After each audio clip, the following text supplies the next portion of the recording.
इस कार्यक्रम के आयोजक अभय बरगार जी, वैद साहब, यशस्वी साहब, हमारे बड़े ही पुराने संगठन के नेता भी और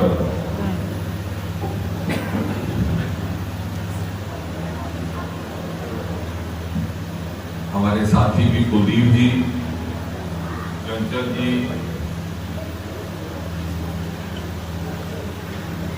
हमारे सामने बैठे हुए हमारे रियासी के और जम्मू कश्मीर के सारे बहुत से वरिष्ठ साथी भी और नेतागण भी, जहाँ जहाँ मेरी नजर जा रही है, हमारे अध्यक्ष श्री मल्होत्रा जी हैं, हमारे पूर्व मंत्री अजय नंदा जी, हमारे बड़े पुराने साथी और एमएलए बलदेव जी, भावना सिंह जी, पुरी साहब, शर्मा जी,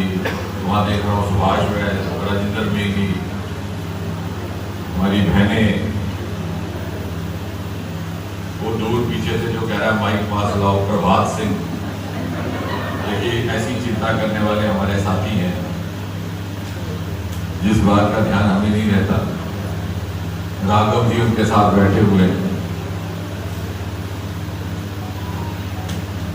सबसे पहले तो मुझे स्वामी जी का अभिनंदन करना, आरती जी का नाम लेना भूल गया तो मुझे बात करूँ। स्वामी जी हमारे बड़े पुराने साथी भी हैं, बड़े कर्मठ कार्यकर्ता, लेकिन उससे भी अधिक बड़े ही घनिष्ठ मित्र, ऐसे मित्र जो अधिकार के साथ बात रखते भी और झगड़ा भी कर सकते हैं। और हमारे उस समय के साथी जब जम्मू कश्मीर में संगठन के हिस्से में कुछ था तो केवल और केवल संघर्ष और आंदोलन,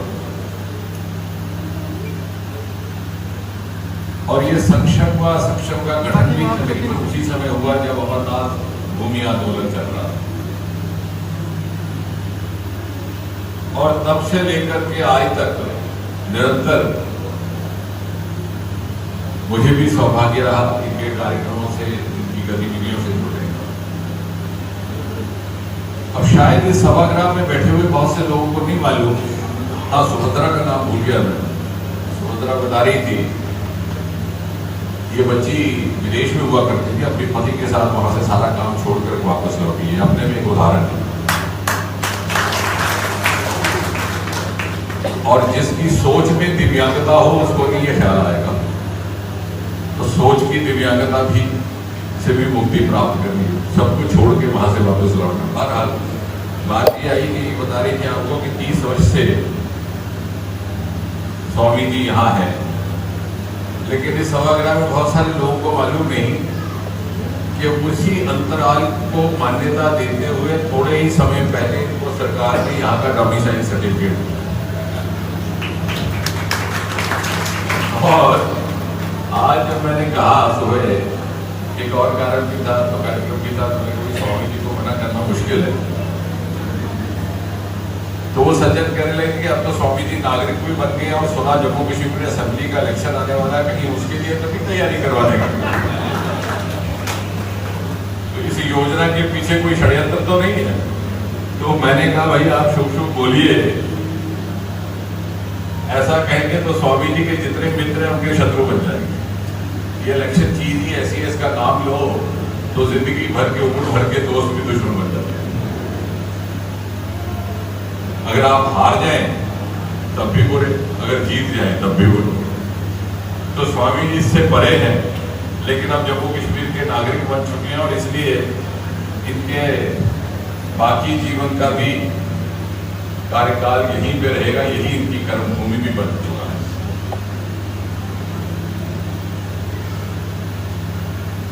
और इस बीज को, सक्षम के बीज को स्वामी जी ने बोया, बड़ी मेहनत के साथ सींचा। आज आपने देखा वो वृक्ष का रूप धारण करके अपनी साया से कितने सारे समाज के लोगों को सक्षम कर रहा है।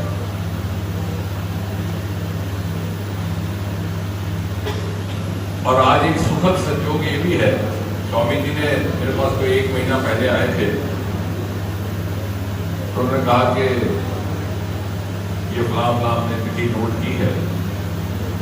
तो मैं इसलिए कह रहा हूँ कि उस दिन आप किसी और कारण से कोई बहाना ना लगा सके। तो उन्होंने कहा कि 29 तारीख को आपने रियासी रहना होगा। लेकिन स्वामी जी बड़ा शुभ मुहूर्त ये निकला है, क्योंकि आज ही के दिन एक दिव्यांग बच्ची ने भारत का नाम रोशन किया, भावनी पटेल ने ओलंपिक्स में मेडल हासिल करके। इसका अर्थ ये हुआ कि जो काम आपने अपने जिम्मे लिया है उसके ऊपर परमात्मा का भी आशीर्वाद है और शुभ क्षणों में वो कार्यक्रम हो रहा। हम माता वैष्णो देवी की गोद में बैठे हैं, उन्हीं की आशीर्वाद से, उन्हीं के बुलावे पर हम सब यहाँ हैं। और ये बात मैंने उस दिन भी कही थी जब, और अगर बुलावा ना हो, जैसे अभय जी कह रहे थे, तो काम भी नहीं हो पाता। अगर माता अप्रूवल ना मिले, जैसे आप कहते हैं अंग्रेजी में फाइलो, तो प्रधानमंत्री बनने के बाद जो सबसे पहला प्रमुख कार्यक्रम मोदी जी का हमने करवाया वो रियासी में ही हुआ था, कटरा में रेल स्टेशन के उद्घाटन का, देश का सबसे पहला बड़ा कार्यक्रम। और उसके पीछे की भी कथा ऐसी है कि वो स्टेशन तैयार हुए लगभग 1 साल हो चुका था। 2 बार पहले भी कार्यक्रम बना, जो तत्कालीन प्रधानमंत्री थे डॉक्टर मनमोहन सिंह जी, एक बार वो आ नहीं सके, दूसरी बार उनके स्वास्थ्य में कुछ दिक्कत आ गई। फिर जनवरी का महीना आ गया 2014, कोड ऑफ कंडक्ट लगने वाला था, फिर से उनका कार्यक्रम बनने की योजना बनी,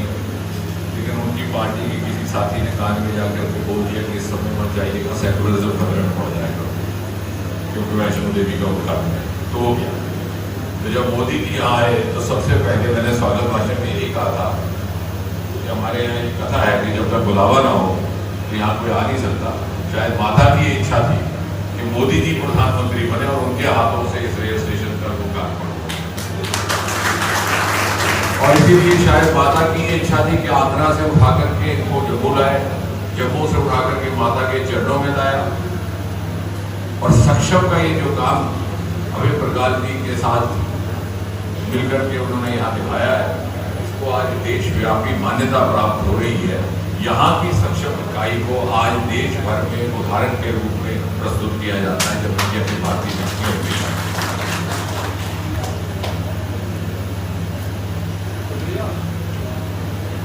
अब कुछ बातें स्वामी जी मेरे ध्यान में लाने की कोशिश कर रहे थे। स्वामी जी, आपको याद होगा जब मोदी जी प्रधानमंत्री बने तो सबसे पहले उन्होंने ये बात कही थी कि मेरी सरकार गरीब को समर्पित, दूषित, पीड़ित, शोषित समाज के वो वर्ग जो मुख्य धारा से पिछड़ गए या किसी न किसी कारण उस समय की सरकारों की प्राथमिकता से छूट गए, हमारी सरकार उनको समर्पित होगी। मुझे नहीं लगता उस समय कितनी गंभीरता से ये बात सुनी गई होगी, क्योंकि लोगों की मानसिकता भी बन गई थी कि नेता आते हैं, अपना भाषण करते हैं, शाम तक इतने भाषण हो जाते हैं कि नेता खुद ही भूल जाता है सुबह के भाषण में क्या कहा था, और जनता भी सोचती है कि चलो बात यही है। लेकिन आज 7-8 साल गुजर जाने के बाद, जैसे कि अंग्रेजी में कहते हैं, तो अभी लेकिन 7-8 साल गुजर जाने के बाद मैं ये कह सकता हूँ पूरे विश्वास के साथ, जिसे अंग्रेजी में कहते हैं कि we have walk the talk. जितने भी कार्यक्रम रहे हैं मोदी जी के नेतृत्व में, वो कहीं ना कहीं उन लोगों की चिंता के थे जिनको पहले समाज में उस तरह की प्राथमिकता नहीं मिली जिस तरह के वो हकदार थे, चाहे वो महिलाएं थी, चाहे वो बच्चे थे। और जैसे अभी अभय जी ने कहा कि दिव्यांग की संख्या भी मोदी जी ने दी। जितने भी कार्यक्रम हुए हैं या योजनाएं बनाई गई हैं, वो ना केवल कमजोर वर्गों के सशक्तिकरण के लिए, एम्पावरमेंट के लिए, बल्कि समाज में उनको सम्मान देने की भी चिंता करती। ये एक विशेष बात रही है मोदी की।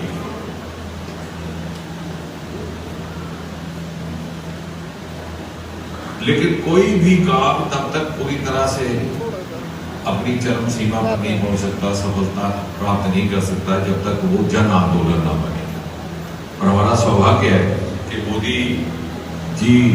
का व्यक्तित्व इतना प्रेरणादायक है कि जो भी उन्होंने सरकार की योजना दी वो जन आंदोलन बनती है। आमतौर से जनता आंदोलन करती है, फिर सरकारी योजना बनती है। और इसी प्रकार अगर उन्होंने दिव्यांगियों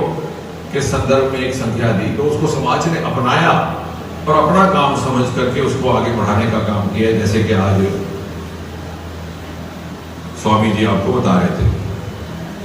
और इस तरह से उस दृष्टि से समाज के ऐसे संगठन जो इन कामों में जुड़े हैं उनका अपना एक महत्व बन जाता है, अपनी जिम्मेवारी बन जाती है। उनमें से सक्षम भी एक है, और सक्षम ने न केवल हर व्यक्ति को सक्षम बनाने का सहयोग दिया, बल्कि सक्षम कैसे बना जा सकता है और दूसरों को बनाया जा सकता है जो सक्षम होकर के भी सक्षम नहीं है, उनमें क्षमता कैसे जगाई जा सकती है, वो सब काम करने का भी दायित्व सक्षम का ही है। अब इन्होंने आई बैंक की बात की थी, स्वामी जी मैं तमिल बोल लेता हूं, तेलुगु नहीं बोल सकता, इसलिए मैं डोगरी बोलता हूं थोड़ी देर के लिए, तो आप वो भी समझ जाएंगे। आई बैंक ने गल की थी, सच्चाई ये है भी जिसले आख्या आई बैंक का इतने आई बैंक लोग समाज जागरूकता की कमी, सरकार भी समाज का हिस्सा है, सरकार को समाज में। मेरे मन च ख्याल आया कोई 1995 अखा दान करनी। अच्छा हम उस जवानी जो दिमाग जरूर छाद आदमी आखिर देनियां कुछ है कोई लैने वाला करें, पुछते पुछते पुछते कुछ ने आख्या एक एड्रेस दिता, इतने चिट्ठी लिखो। असें चिट्ठी लिखी दिल्ली टाइम्स ऑफ इंडिया दफ्तर, एक आई बैंक टाइम्स ऑफ इंडिया अभी जी उनके ग्रुप ने खोला था, उसका नाम था टाइम्स आई बैंक। उन्हें चिट्ठी लिखी, वो आख लगे कि साड़ा जरा सारे को नजदीक बैंक है जम्मू रखते हो अंबरसर, तो अंबर जाइए अपना नाम रजिस्टर कराओ। असा नाम रजिस्टर कराई उड़िया, लेकिन उत्थे आख लगे भी ना तो तुम रजिस्टर इतने करिए, जे मर के तो जाइए तभी दे कड्ढे तो अखा कुछ कड्ढियां। उगे गल हमें प्रकाश जी भी रुट्टी तो लाई दी पिछले जंगला लाए थे।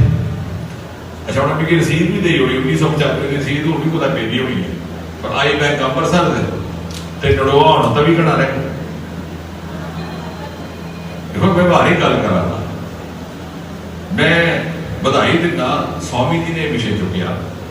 भी ऐसे इतने सरकार करके भी गल की, मेडिकल कॉलेज वाले करके भी गल की भी अखा दान करने वाले तैयार ने, डॉक्टर लाने वाले तैयार ने, तुम आई बैंक की व्यवस्था की नहीं करी सकते।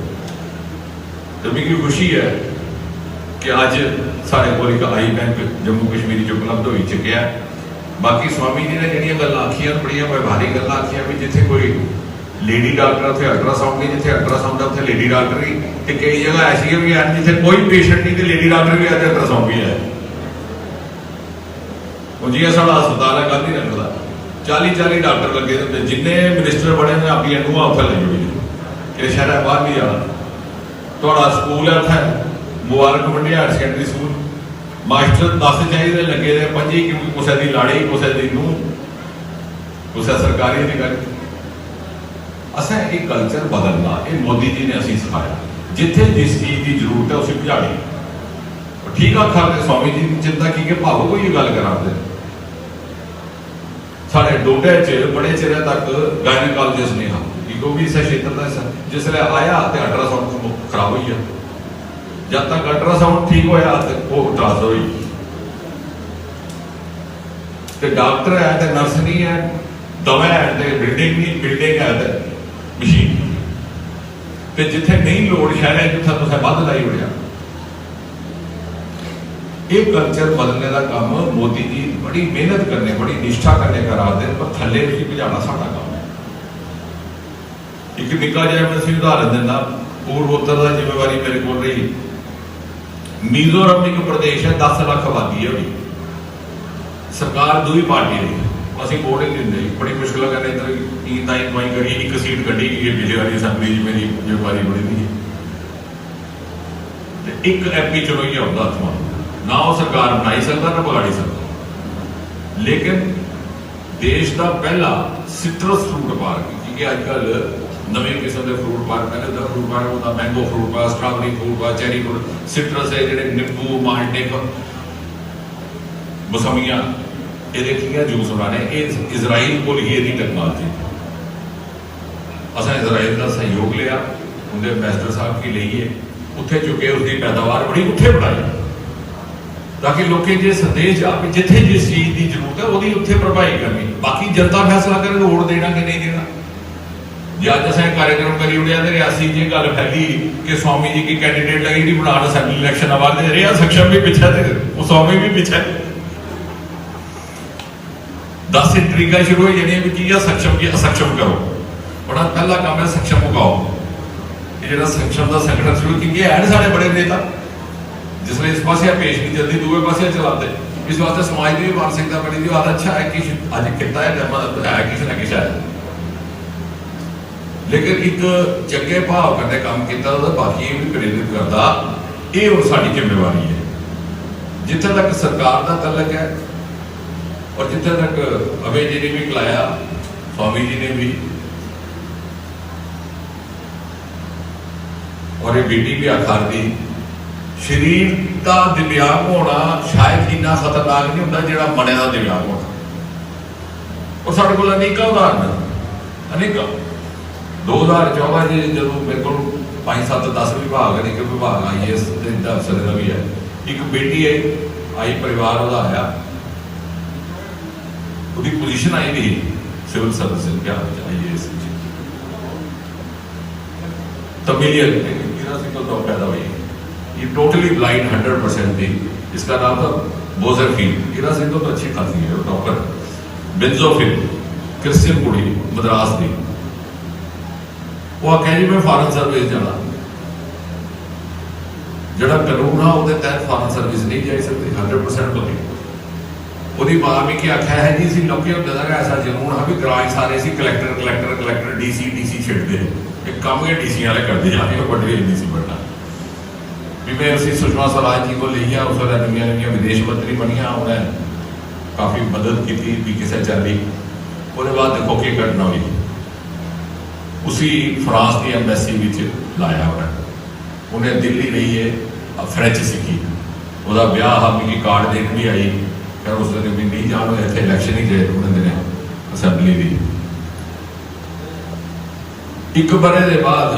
अरुण जेटली जी का जाने का दौरा बनया फ्रांस, वापस आए मैं अगले डॉक्टर साहब ने बड़ी चंबे की गल तो नहीं सुनानी है। हूँ जो कोई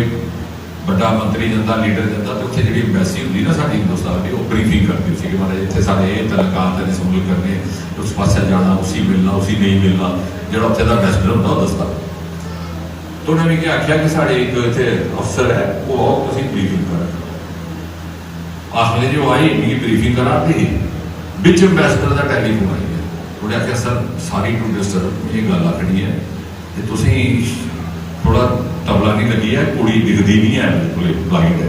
तो इस चाली गल करती है भी ये लगना भी ये सथी है, तो कोई थोड़े मुँह ऐसी गल नहीं निकली आ। कई बार होंगे ना आदमी हाथ मिलाता जी कोई आदमी को कुछ होता भी पता लगता कोई ये बेचारी झकी आ तो मैंने चप्पा हुई है सर सुनाई। ऐसे ऐसे साढ़े कोल उदाहरण हैं तो दूसरे पास ऐसे उदाहरण फिर पढ़े लिखे दे बच्चे माँ प्यो के आखते जाओ धरने पर बही आओ 6,000 के डेली वेज बनने भाई इतने साढ़ा जागता भगवान का डोडे का उसी असें ट्रिपल IM जम्मू का एक काम दवाया 3 महीने च लाख रुपये कमा रहा, मतलब इन्ने साढ़े कोल तरीके साढ़े बलदेव और देखो पढ़ाई छोड़िए तो कुत्थे कुत्थे बनी है सरमायादार, लेकिन साढ़े समाज च जी दिव्यांगता होती ना मड़े की सोच की उसकी भरपाई करनी मुश्किल है। अस अपने बच्चे ही गाइड गलत करी होने, अस बड़े जल्दी होंगे सैर करते एक दिन की होया मैं रोज दिखा निक्किया निक्किया कुड़ियां कोई 5:30 बजे 6 बजे वो शहर वर्दी स्कूलों दी पाई दी अजकल फ्राक शराब पाते पूरी बेचारियां सजिए तो जाती हुई। मैं एक दिन बड़ा जिज्ञासा हुई मैं जल्दियाँ कुछ करने मेरे मैं पुछो सी कुड़ियां बेचारियां निक्की निक्किया लोग कोई 10 12 चलो चलो तो आखिर है अंकल यहाँ कोई बायोलॉजी के टीचर हैं बड़े मशहूर, आखिर उनके कोल पढ़ो तो मेडिकल कॉलेज की सीट निकली आती है अच्छा उन्हें असी साड़ी माऊ की आखी उड़े प्यो की भाई इनके को तो टाइम है नहीं, जे बड़ा मजबूर करते हो तो फीस लेनी डबल तो आना 5:30 बजे से, तो मां असी इतने भेजी उड़ गई। तो मां बेटे स्कूल कुत्ते है जी वो ये अपनिया को करता सरवाल वाले पासे बस स्कूल उधर गांधी नगर, तो मैं जाना की है भी असें के किता इत्थे तक स्टाफ लवाई लेता कि घर जा ही नहीं सकते, इस 8-7 बजे जड़े इतों बसा च बही स्कूल चली जाना। तो मां बेटे नाश्ता वाश्ता वो बेचारी मिगी बड़ा भैया महसूस, उसने अपना बस्ता खोलिया जिसी बैग आते साढ़े जमाने बस्ता आते किन्नी समझौती गल्लां पुरानियां, उन्हें अपना बस्ता खोलिया तो मिगी दसदी डब्बा नहीं मम्मी ने डाला है। उसने कहा बेटे जिसलै रिसैस हो गई साढ़े टाइम अद्धी छुट्टी आते उसलै तू खाई लै, मां किन्ने बजे होनी है 8:30 के आख लगे मैं कन्ने कोला सुनना साढ़े को ऐसे बड़े लोग हैं उत्थे ध्वनि बदली जाती है आवाज की हवा की उतों शरारत कर देते, लेकिन अस बेहिए भी नहीं महसूस करते, असें अपने बच्चे की मानसिकता खराब करी हुई। मैं कई बार आखना मेरे को बड़िया सिफारिश आ गई हमारे आकाश ट्यूटोरियल मिली है और दाखिला उस क्लास तुसें सिफारिश करना की है उत्थे बंदी 1.5 लाख फीस जमा कराई हुई है, उसने असी सीट दवा ली। मैं आख्या कुछ दिन बाद कुछ 25 साल पिछले का करो सर्वे किन्ने ही मिली भी है सीट, माँ प्यो भी पैसे लुटे तो बच्चे की भी मानसिकता खराब की और बच्चे का मन जो ऐसा कोई इदा दुर्लभ कि सोचता पता नहीं मैं माँ प्यो की भी इज्जत रखी तो समाज भी मेरी उस चाली की मान प्राप्ति नहीं हुई जी होनी चाहिए। इस वास्ते ये सारे समाज का काम है, छड़ा सरकार का काम नहीं है, छड़ा स्वामी जी का काम नहीं है। और जिथे तक स्वामी जी ने गल की पेंशन की वो मैं 2-3 चीज़ा दसी दी सरकार का नुमाइंदा होने नाते भी मेरा ये जिम्मेवारी है। एक तो असें ये जेडे UPSC के इम्तिहान होंगे ना सिविल सर्विसेज IAS एक स्टाफ सिलेक्शन कमीशन होंगी जी निक्के बड़े वास्ते वो जिन्ने भी दिव्यांग बच्चे हैं उनके फीस माफ करी हुई है, पूरा फीस भरनी नहीं तो एग्जामिनेशन फीस होगी। दूआ दिव्यांगें वास्ते और चिके विभाग मेरे को है तो पिछले 3-4 बारे जो असें कुछ क्रांतिकारी कदम किए तो भी शुक्र है मोदी जी साढ़े सरबराह वो असी खुल दिते हैं भाई जिथे थोड़े सच्चे बने करना है सच्चे निष्ठा करने काम करना हुआ है वो कहते रोक टोक नहीं करते बल्कि असी गाइड भी करते साढ़ा मार्गदर्शन भी करते। दूआ दिव्यांगें वास्ते कई पद खाली रखे दे रिजर्वेशन होंगी है वैकेंसियां कई लोग पता नहीं है लगता समाज भी है भी नहीं है तो कियां बेचारे तक पहुंचने तक उन्हें कोई समझाने वाला नहीं भी मैं 2015 तो एक स्पैशल ड्राइव की वहाँ कैंप लाओ जाइए कैंप ला सरकार जाइए उत्थे आख्या कि भाई आओ किन्ने बच्चे दिव्यांग के पढ़ाई की थी किन्नी क्वालिटी वो हिसाब से दसा तू ये नौकरी मिल सकती लै भर फार्म और 14,000 असें नौजवान पिछले 3 बारे उस वो जो कंपेन किया वो तहत लवाने से असीं सफलता मिली। ये अलावा जी रिजर्वेशन की गल करा मैं 3% होंगी सरकारी नौकरी उसी असें बढ़ाइए करी हुए 4%। तो जेडे एक कैटेगरी बनी दी है मैं गल आखाना भी जिसले असें व्यवहारिक तौर पर इस काज की मुहिम के तौर पर अगे चलाना है जी स्वामी हो रखा तो असीं आपको जानकारी हो तो असें एक विज्ञानिक ढंग ने अगे चल सकते हैं। दिव्यांग कौन है सरकारी नौकरी प्राप्त करने वास्ते वो भी एक श्रेणियां बनी दी कन को इन्ना संजो है अखी को इन्ना संजो है 90 लत्त है तो इन्नी ठीक है इन्नी खराब है किन्नी परसेंटेज है हैंडीकैप ये सारा असें उस श्रेणी भी इजाफा करी उड़िया क्योंकि वो नवी डॉक्टरी के शोध आए थे नवी गल्लां पता लग गई नवे समाज के तरीके वाले मेरे ध्यान च आया कई ऐसिया बेटियां खास तौर एक नवा एक बड़ा दुर्भाग्यपूर्ण इतने दृश्य दिखने मिला था हिंदुस्तानी समाज एसिड अटैक विक्टिम्स जिसी आखते वो बेचारी कुछ कुड़ी के मूँह पर एसिड छुट्टी हो गया कुछ सिर पेरे ने मन चलना वो बेचारी सारी उम्र वास्ते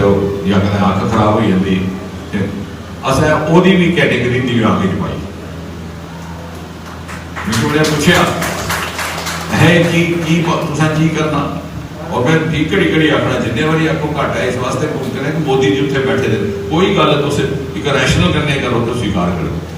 मैं कही जी जिसले साढ़े संविधान का निर्माण होया बाबा साहब अम्बेडकर जैसे इन्ने इन्ने बड़े महापुरुष थे विद्वान है दूरअंदेशी उन्हें कदे इस गल का तस्वुर नहीं किया होना कल्पना नहीं की होनी कि हिंदुस्तान की वो भी दशा हो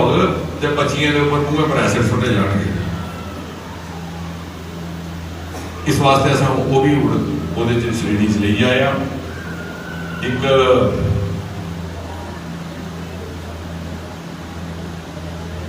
कोविड के दौरान सारे को पहले चूंकि गाइडलाइन दफ्तरिया साढ़े विभाग को निकलती है DOPT को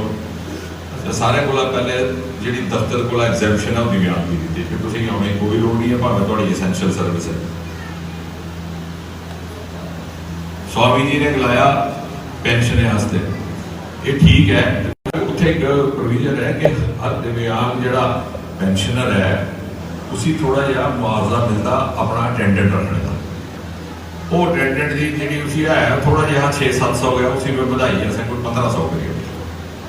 बाकी वो उपर रखा कि नहीं रखा लेकिन जमाने के तकाजे के हिसाब रखा।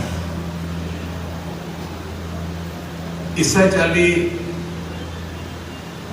कोविड के दौरान असें डाकखाने की सेवा ली डाकिया पेंशन विभाग कर दिव्यांग की भी बुजुर्ग की जेडे कमजोर वर्ग बड़े बेओबड़े दे लोग पेंशनर कोई महिला उनके वास्ते भी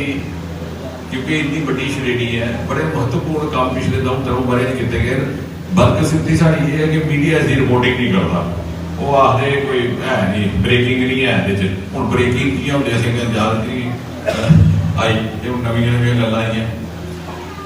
पेंशन की गल चलाई स्वामी जी ने एक प्रावधान है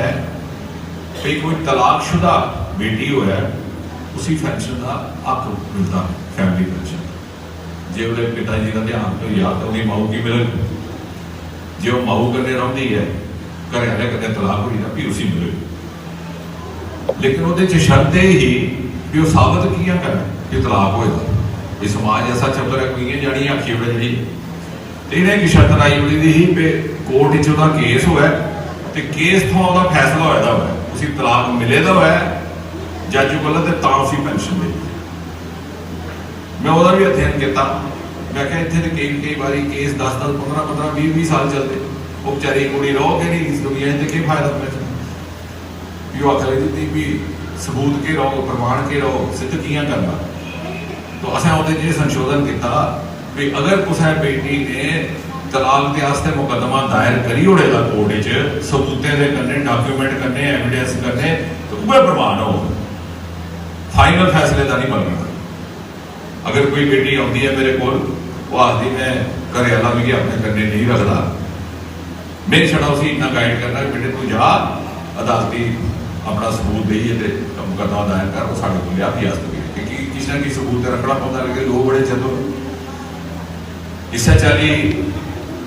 सरकार बनते एक दूसरा फैसला से किया है बुजुर्ग ही अपने जिंदा होने का सबूत देना पौधा पेंशन वास्ते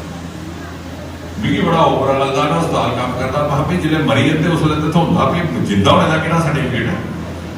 मोए का तो लेंदे है जिसमें मैं देखता अस्पताल कोई मरी जाता ना सारे कोई दूर आए पेशेंट आए थे आते तौला तौला सारे सर्टिफिकेट लेते हैं और बाद पता नहीं आना होगा नहीं क्योंकि वो इंश्योरेंस के पैसे शैसे कढ़ाने होंगे पुत्र तो मरने का सर्टिफिकेट लैनी बड़ी काली होती है पर वहाँ कुछ आखो तू अपने जिंदा होने का सर्टिफिकेट दे तो कितनी बेरहमी है कितना जुल्म है तो मैं आपू झेले का साढ़े एक बजुर्ग ही मैं अपनी पेंशन लैनी दिता हूँ उन्हें अपने घर वाले की पेंशन मिलती वो बैंक वाले खैर लिहाज करते हैं आधे डॉक्टर साहब आप खुद ही डॉक्टर है आप सर्टिफिकेट दे दो आपका चल जाएगा लेकिन आम आदमी ने क्या करना असें वो प्रथा खत्म करी हुई उत्थे बायोमेट्रिक करी हुई है क्योंकि अजकल तो तुम घर बैठे थे अपने हथे का निशान लाओ डिजिटल उसका नाम है डिजिटल लाइफ सर्टिफिकेट उसने भी अपनी जिम्मेवारी पूरी निभाई उन्हें आखिर जिन्हें चेक साइन कराए थे ने आनर भी होने चाहिए वो चवरी भी हुई प्यो की 6 बारे भी हुई उन्हें सारे चेक कढ़ाए भी बाद केस बनया भी जिला भी मैनेजर है मैं नहीं गल थोड़ी ठीक है भाई कि पता गल की ऐसी गल काट हुई भी असें इन्नी शर्त रखी कि भी ठीक है डॉक्टर ने बोल नहीं जाना पा उत्थे जाइए उसका सर्टिफिकेट लैके बाकी जी पेंशन बढ़ाने की गल की है बल्ले बल्ले वो पर आस्ता आस्ता गौरव आता है तुम चेता होगा स्वामी जी जब ये सरकार आई तब पेंशन 200 300 100 मई महीने सरकार आई, जुलाई महीने अगस्त महीने मोदी जी ने आख्या कि कम से कम 1000 होनी चाहिए, ये मानती है। तो पेंशन का विभाग भी मैं लिखना चाहिए 7-8 विभाग। तो स्वामी जी हमें जिम्मेवारी दी गई कि देश के अलग अलग हिस्सों में कार्यक्रम करके इसकी घोषणा करनी। मेरे हिस्से में आया है चंडीगढ़। तो यकीन करो उस कार्यक्रम में जाके कते उत्थे दी सांसद किरण खेर और आजकल जी फिल्म एक्टर भी है ना, कोई सेहत ठीक नहीं है, तो किरण खेर और भी मेरे कन्ने ही हाँ। एक बड़ी बुजुर्ग महिला आई, वो जरा चैक लगे डेढ़ पैरे गई अस को होइए भी चुके पानी की करा। वो आखिर बेटे तुम नहीं समझोगे पंजाबी च लगियां गल कर। मेरे घर वाले मरे ने 25 वरे हो गए, तो मैं सिर्फ 35 रुपए की तनख्वाह वास्ते पिंड तो इत्थे आती सी। मैं देखो पेंशन उन्होंने इस बेचारी का बस का किराया देना भी इन्नी खेचल, तो कितनी मजबूरी हो जी इन्नी खेचल सही है 35 रुपये वास्ते। भी आख लगे वापस जाके हो तो मोदी जी की मेरा एक सुनेहा दो, उन्हें सुनाओ कि जे मोदी जी तुम पहले आए दे होंदे तो मेरे जीवन की कथा किश होर होती। आखने का मतलब यह है कि एक ऐसी सरकार है जी पूरी संवेदनशीलता कन्नै काम कराती है, जी छड़ी इलैक्शन जीतने वास्ते काम नहीं कराती। और इस वास्ते जिथे भी साढ़े ध्याड़े कोई गल आती है उसकी भरपाई करने का पूरा प्रयास किया जाता है, पूरी ईमानदारी करने काम करने हाँ छड़ा सोचना। तो मेरे ये मने जो है मैं दे दिता एमपी फंड तो दिता पर बोझे जा नहीं दिता कुछ भी। मैं वापस आई ये मुहिम शुरू की भी ऐसा कोई 10 लाख रुपया इकट्ठा किया कि सजने सुजने मिली है बलदेव शाह और ये जो कोई शाह तो कुछ अपने पलिया पाया कि 10 लाख जाइए उसी DC की इतने का साड़ा नोडल अफसर कठुए का DC है। आखने का मतलब है कि ये अपनी तसल्ली वास्ते ऐसा करना, ये नहीं है कि ऐसा स्वामी जी वास्ते करना या सरकार वास्ते करना। जे अस इन्ना क्या सोची लैचे कि एक दिव्यांग बच्चे की आस चिंता करके मैं समझदा सारे समाज का बोझ हो जाता। तो स्वामी जी आज आप इस आह्वान के साथ भी कार्यक्रम खत्म करें कि हर परिवार एक दिव्यांग, 1 फैमिली 1 दिव्यांग, ये अस मुहिम ली अगे नारा चल गए ते सरकार का काम भी सफला याद ते सरकार दे काम की उसी मंजिले महसूस आखदे जे उत्थे पहुंचाने तक भी असी सफलता प्राप्त हो रहे हैं। किसी होर वास्ते नहीं करना, अपने वास्ते करना। साढ़े भी बच्चे असी दिखा दे आस के करने वो जियां मैं तो एक मिसाल दी 6 साल कढ़ाता रहा मरे दे मोए दे प्यो दे चेक ते पुत्रे आदा मेरी लत्ता दवा मेरा गोडा खिसकी का, लेकिन उसी ये नहीं समझ आता कि पुत्र ये भी दिखादा तेरा कि तू दादे दे मरे दे पैसे कढ़ाना। ये जी अव्यवहारिक शिक्षा होती है ना जी आखी नहीं आस्ते गलार ने बच्चे बड़ी सिख मदद देते, लेकिन असं ये नहीं समझ आता बच्चा साढ़े को ज्यादा स्याणा है, बच्चा भी दिखाता मेरा प्यो अपने प्यो ने क्या करा तो भी बल करता कोई गल नहीं पुत वो आता बड़ा जो ठीक है अज मेरे को गोडा दवाई ला मैं भी बल करना तू कदों लुड़ के मैं भी 6 साल तेरी पेंशन कढ़ानी है। तो इस वास्ते मैं एक दूसरे कार्यक्रम का जाना भी परिवार का कार्यक्रम है। ये गल आखिए इस अपील करने गल अपनी समाप्त कर कि आज इसी कुछ होने का काम नहीं समझिए, अपना काम समझिए, अपने प्रायश्चित वास्ते, अपनी मुक्ति वास्ते, अपने आप की सक्षम करने वास्ते। कुछ और की नहीं सक्षम करना, असें अपने आप की मानसिक तौर पर आध्यात्मिक तौर पर सक्षम करने वास्ते आज इसी अपना काम समझिए, जिन्ना योगदान हो सकता है दे सकता है। बड़ा बड़ा